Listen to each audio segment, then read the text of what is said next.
Meena ji, majority Bharatiya Janata party की सदन में ज्यादा है। भारतीय जनता पार्टी के विधायक ज्यादा हैं।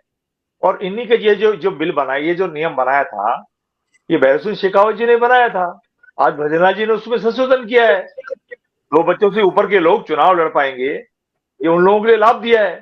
लेकिन मैं एक दूसरी तरफ में जाना चाहता हूं, आज जितना भी युवा पीढ़ी है, वो 2 बच्चों से भी भाग रहा है। वो केवल एक बच्चे तक सीमित रहना चाहता है।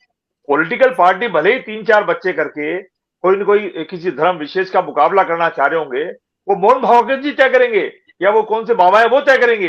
लेकिन इतना कहना चाहते हैं कि इस महंगाई के जमाने में, इस कंपटीशन के जमाने में, आज का जो नौजवान है, वो चाहता है कि मैं मेरे एक बच्चे को ढंग से पढ़ाऊं लिखाऊं, उसको मजबूत बनाऊं। क्योंकि आजकल फ्लैट सिस्टम है।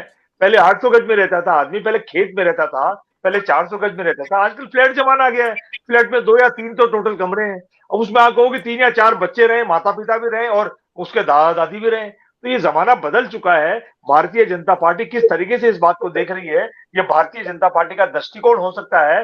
मैं तो इतना कहना चाहता हूं कि जनसंख्या पे नियंत्रण तो हमेशा रहना चाहिए। हमको किसी धर्म विशेष का मुकाबला करना है नहीं करना है, वो अलग सब्जेक्ट हो सकता है तो किसी पर्टिकुलर राजकुमार पार्टी जी, के लिए। राजकुमार जी, राजकुमार जी, निश्चित रूप से बिल पारित हो गया क्योंकि बीजेपी की सरकार है, बीजेपी के पास संख्या बल है।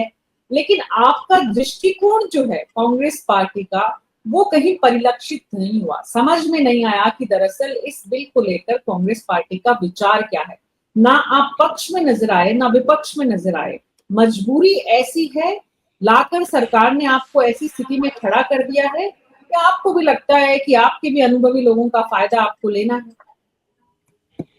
नहीं, अनुभवी लोगों का फायदा तो प्रदेश को, देश को मिलना ही चाहिए। अनुभवी जितने भी लोग हैं उनका फायदा तो मिलना ही चाहिए। देश को, प्रदेश को फायदा मिलना चाहिए। लेकिन उनका फायदा लेने के चक्कर में किसी एक प्रतिकूल स्थान से कोई फतवा जारी हो जाए, उससे देश एक नई दिशा में चला जाए, ऐसा कभी नहीं होना चाहिए। मैंने क्या निवेदन किया, हमारे परिवार में आपके भी मीना जी बच्चे हैं और प्रतीक जी के भी बच्चे हैं और जो पहले से बच्चे हैं उनके भी बच्चे हैं। हम सब के बच्चों ने, आजकल 2 बच्चे तो बहुत दूर की बात है, एक बच्चों का कॉन्सेप्ट इन्होंने चालू कर दिया है। और ये एक बच्चे का जो कॉन्सेप्ट है, ये वो साल 2 साल में नहीं हुआ है, लगभग 10-12-15 साल पहले से ये कॉन्सेप्ट दिमाग में आ चुका है। और मैं ये कहना चाहता हूं कि पंच का चुनाव होगा, सरपंच का चुनाव होगा, प्रधान का होगा, वो अलग सब्जेक्ट है। पॉलिटिकल पार्टियां कुछ भी गणित बैठाती रहे, लेकिन ये हिंदुस्तान के लिए या एक पर्टिकुलर परिवार के लिए वास्तव में फायदे का सौदा नहीं है।